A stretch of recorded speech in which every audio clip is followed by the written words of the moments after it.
Dulu, sebelum gawai dan internet mengisi hari-hari kita, ada masa ketika kata-kata ditulis dengan hati, bukan di layar, tapi di lembaran kertas tua.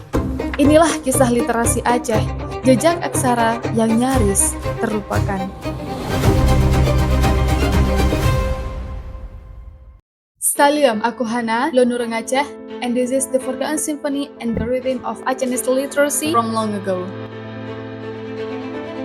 Malam itu aku tertegun ketika membacakan sebuah artikel yang memaparkan fakta bahwa dulu pada masa lalu di Aceh ini literasinya berkembang pesat seiring masuknya agama Islam. Salah satu kontribusi paling menonjol adalah munculnya dan digunakannya tulisan Arab Melayu. Huruf ini merupakan adaptasi dari aksara Arab yang kemudian para ulama menggunakannya untuk menulis buku-buku dalam bahasa Melayu dan juga bahasa Aceh. Di tanah Serambi Mekah, literasi bukan sekadar membaca huruf, tapi membaca hidup, membaca Tuhan, membaca sesama. Aceh adalah bumi ulama, tanahnya kerajaan ilmu. Dari Perelak hingga Darussalam, lahirlah para cendekia. Kita harus mengenangnya memang, dan juga mengambil ibrah. Bagaimana para ulama kita dulu di Aceh menulis kitab-kitab dalam bahasa Arab, dalam bahasa Melayu, dan beberapa di antaranya dalam bahasa Aceh.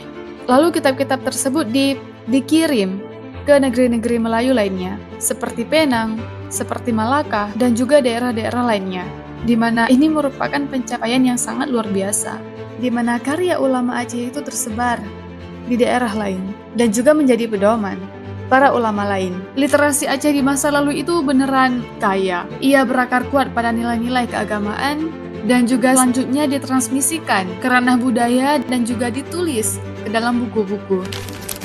Tak hanya laki-laki, perempuan Aceh juga familiar dengan literasi.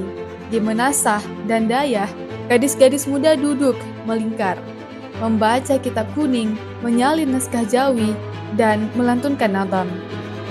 Mereka adalah penjaga aksara. Mereka memastikan setiap hikayat, setiap kata, setiap nasihat tetap hidup di dalam baris-baris lembaran buku.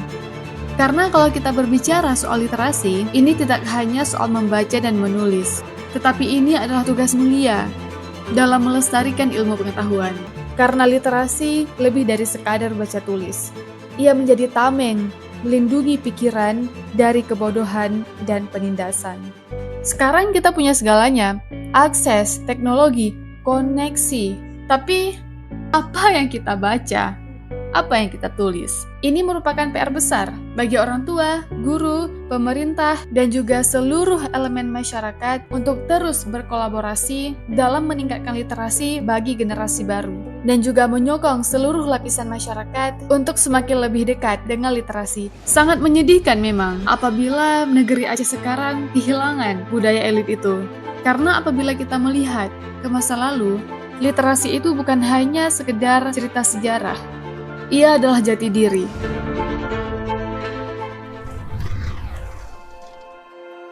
Zaman memang berganti.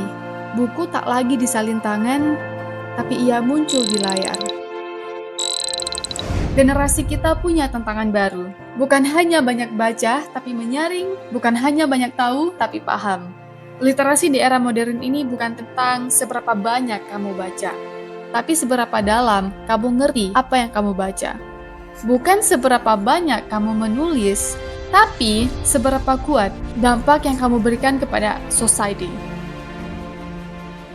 Karena kini literasi merupakan aksi melawan hoax, aksi menyebar cahaya, aksi membangun kesadaran. Dan semoga lewat aksaramu hari ini, dunia kembali menikmati cahaya dari Serambi Mekah.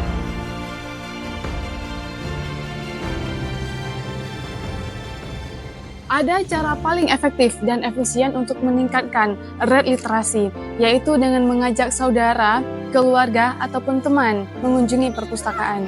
Bukan untuk sekadar meminjam buku, tetapi untuk mengajak mereka menyelami dunia baru. Dunia yang dibangun dengan kata-kata, ide, dan juga gagasan.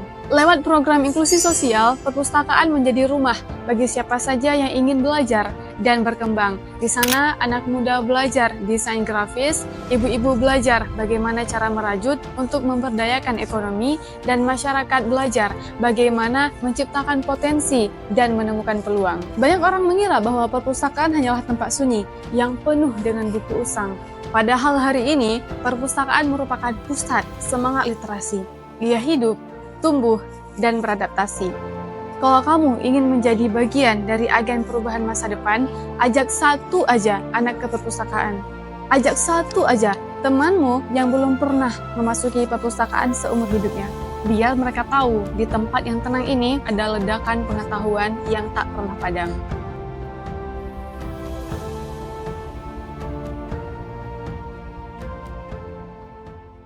Tak semua ruang belajar berbentuk kelas, ada juga yang berbau buah segar dan bising kendaraan.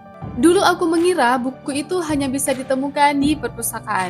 Tapi ternyata sambil jualan pun kita tetap masih bisa membaca asal tahu caranya. Ini iPustaka Aceh, perpustakaan digital dari Dinas Perpustakaan Aceh. Ribuan buku tersimpan rapi di dalam genggaman, mulai dari novel, sejarah, religi, hingga literasi keuangan. Semua bisa diakses kapan saja dan di mana saja. Yang paling aku suka, aku nggak perlu meninggalkan kesibukan harian hanya untuk membaca. Cukup curi waktu sebentar, buka layar, dan biarkan lembar demi lembar menambah isi kepalaku. Lagi sibuk begini, aku tetap masih belajar. Karena literasi itu bukan soal tempat, tapi soal niat. Hari ini kita nggak perlu melangkah jauh untuk menjemput ilmu. Cukup satu aplikasi dan satu niat. iPustaka Aceh adalah jembatan antara kesibukan dan pengetahuan.